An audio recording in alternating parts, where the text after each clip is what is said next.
नमस्कार, स्वागत है आपका इंडिया न्यूज 28 में। ये बात करते हैं उत्तराखंड की कुछ खास खबरों की। उत्तराखंड के नैनीताल के लालकुआं में सरकार का बेहतरीन साल। लालकुआं भारतीय जनता पार्टी के जिला उपाध्यक्ष दिनेश खुल्बे ने भाजपा प्रदेश की पुष्कर सिंह धामी सरकार को बेहतर सरकार बताया।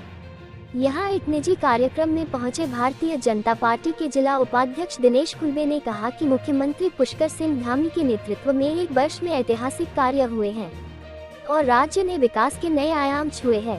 उन्होंने कहा कि बीते एक वर्ष में भाजपा के खाते में कई उपलब्धियां दर्ज हुई है तथा कई निर्णय दूसरे राज्यों के लिए भी नजीर बने। उन्होंने कहा कि नकल विरोधी सख्त कानून देश में पहली बार उत्तराखंड में आया है और इससे युवा और पूरा प्रदेश खुश है। यहाँ तक कि दूसरे राज्य भी इस कानून को लेकर उत्साहित हैं और अपने राज्य में लागू कर सकते हैं। वहीं उन्होंने कहा भ्रष्टाचार के खिलाफ भाजपा के जीरो टॉलरेंस की नीति का भी पूरी पारदर्शिता के साथ अनुपालन किया गया है तथा कठोर धर्मांतरण कानून हो या समान नागरिक आचार संहिता का कानून में उनकी बेहतर पहल है। उन्होंने कहा कि महिला क्षैतिज आरक्षण और आंदोलनकारियों को आरक्षण बड़ी उपलब्धि है। इसके अलावा उन्होंने कहा कि नैनीताल जिले की गौला नदी सहित ऊधम सिंह नगर की कई नदियां की लीज अवधि बढ़ाकर सरकार ने ऐतिहासिक कार्य किया है तथा वही खनन की रॉयल्टी को दरों भी को एक समान किया है। इसके साथ ही उन्होंने कहा कि बिंदु खत्ता सहित कई गांवों को राजस्व गांव दर्जा देने के लिए बड़ी पहल की है, जो बहुत बड़ा कदम है। उन्होंने इसके लिए मुख्यमंत्री का आभार व्यक्त किया। वहीं उन्होंने कहा कि क्षेत्रीय विधायक डॉक्टर मोहन सिंह बिष्ट द्वारा भी लगातार विधानसभा क्षेत्र में विकास कार्य कराए जा रहे हैं। उनके द्वारा गांव-गांव सड़कों का जाल बिछाया जा रहा है। उन्होंने कहा कि बिंदु खत्ता की विद्युत कनेक्शन की समस्या भी क्षेत्रीय विधायक डॉक्टर मोहन सिंह बिष्ट के प्रयासों से दूर हुई है। इसके लिए उन्होंने विधायक डॉक्टर मोहन सिंह बिष्ट का भी आभार जताया। आइए जानते हैं दिनेश खुल्बे भाजपा जिला उपाध्यक्ष ने क्या कहा। नैनीताल संवाददाता संजीव सिंह की रिपोर्ट। जिस तरीके से प्रदेशवासियों में एक उत्साह का वातावरण बना है, यही इस बात का पैमाना है कि प्रदेश सरकार जन अपेक्षाओं पर खरी उतर रही है। आपको पता होगा नकल विरोधी जो कानून बना, यानी कि पेपर लीक हो जाता था, इस तरीके के माफिया जो पेपर को लीक करके अपना पैसा कमाते थे और पढ़ने वालों का भविष्य बर्बाद करके नहीं पढ़ने वालों को पास करवाते थे, ऐसे लोगों के लिए उम्र कैद तक की सज़ा का प्रावधान किया है। साथ में 80 लोगों की अभी तक गिरफ्तारी हो गई है। प्रदेश सरकार जो कुछ हटके काम कर रही है, एक तो ये कि पूरे देश का सबसे कठोर कानून बनाया है जो कि पेपर को लीक करवाना या नकल करवाने में सहयोग करेगा। दूसरी बात, महिलाओं को, हमारे देश में महिलाओं का बहुत सम्मान है और इस प्रदेश सरकार ने, उत्तराखंड सरकार ने उसको यथार्थ किया है। 30% क्षितिज आरक्षण, एक तो आरक्षण होता है, ये क्षितिज आरक्षण उन्होंने दिया है। उन्होंने इस तरीके से महिलाओं को सम्मान दिया है। और चूँकि मैं जिस स्थान पर यहाँ पर हूँ, यहाँ खनन का बहुत कारोबार होता है। गौला नदी, नंधौर नदी, कोसी, दापका, सब नदियाँ खनन से जुड़ा हुआ कारोबार उत्तराखंड में है। एक अच्छा राजस्व की प्राप्ति होती है।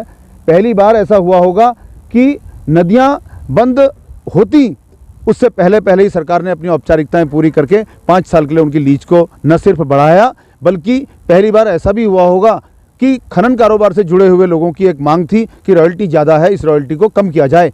कभी भी ऐसा नहीं होता है कि सरकारें बढ़े हुए पैसे को कम करती हों, लेकिन पहली बार ऐसा हुआ, उस रॉयल्टी को कम किया गया। यहाँ के उद्योगों को भी बचाने की कोशिश की गई, यहाँ के मजदूरों को भी बचाने की कोशिश की गई, यहाँ के रोजगार को भी बचाने की कोशिश की गई। साथ में फिटनेस का पैसा, लोगों को लग रहा था कि ज़्यादा हो गया है गाड़ियों के फिटनेस का, उसको भी पुनः यथावत किया है। इस तरह से प्रदेश सरकार ने हर मांग का संज्ञान लिया है और हर उचित मांग को पूरा किया है। समस्याएँ थी इंदिरा नगर से आने वाले गंदे नाले का पानी अब तो हल्दूचौड़ तक पहुंचने लगा है। पूरी खेती उसने चौपट कर दी थी। उसके लिए भी करोड़ों के बजट की व्यवस्था हो गई है। बहुत जल्दी वो काम भी प्रारंभ होगा। और बरेली रोड पर खनन वाले वाहन चलते थे, दुर्घटनाएं होती थी। मई में उस सड़क का भी, जैसा कि विधायक जी से जानकारी मिली है, गौला के पैरेलल, जंगल के पैरेलल एक सड़क जो कि 3 पानी से लेकर हल्दूचौड़ तक जाएगी, वो खनन वाले जो वाहन होंगे वो उस सड़क पर चलेंगे। उस समस्या का भी समाधान किया है। और विधायक जी का जहाँ तक है, पूरे तरह से, चाहे वो सोलर फेंसिंग का मामला हो, जंगली जानवरों के द्वारा जो फसल को नुकसान पहुंचाया जा रहा था उसका मामला हो, ये चिकित्सा संबंधी मामले हों, किसी भी मामले पर वो तत्पर लगे हुए हैं। और मेरा सोचना यह है कि जितना काम हमारे इस विधानसभा के लालकुआं के विधायक डॉक्टर मोहन सिंह बिष्ट कर रहे हैं, इससे ज़्यादा काम की अपेक्षा एक व्यक्ति से नहीं की जा सकती है, मेरा ऐसा मानना है। देखिए, एक कदम ये भी बढ़ा है राजस्व गांव बढ़ने की ओर। एक कदम आगे बढ़े हैं। वर्षों से कांग्रेस की सरकार रही, अन्य सरकार रही, एक समस्या बनी थी, विद्युतीकरण नहीं हो पा रहा था, लेकिन आज सामान्य दरों पर विद्युतीकरण का कार्य प्रारंभ हुआ है। एक तरह से ये इस बात का संकेत है कि आने वाले समय में बिंदुखत्ता राजस्व गांव बनेगा इस बात से कि जन आकांक्षाओं, जन सहयोग से और विधायक जी के, हमारी प्रदेश की सरकार के इसके सहयोग से, और प्रदेश सरकार इस पर चिंतित है। इस बात का भी ये प्रमाण है कि यहाँ विद्युतीकरण कम दरों पर प्रारंभ हुआ है। राज्य सरकार को बहुत बहुत बधाई है। आदरणीय पुष्कर सिंह धामी जी दूसरी बार इस राज्य के मुख्यमंत्री बने हैं। पूरे प्रदेश में एक खुशी का वातावरण है। सामान्य व्यक्ति भी मुख्यमंत्री जी से मिल सकता है।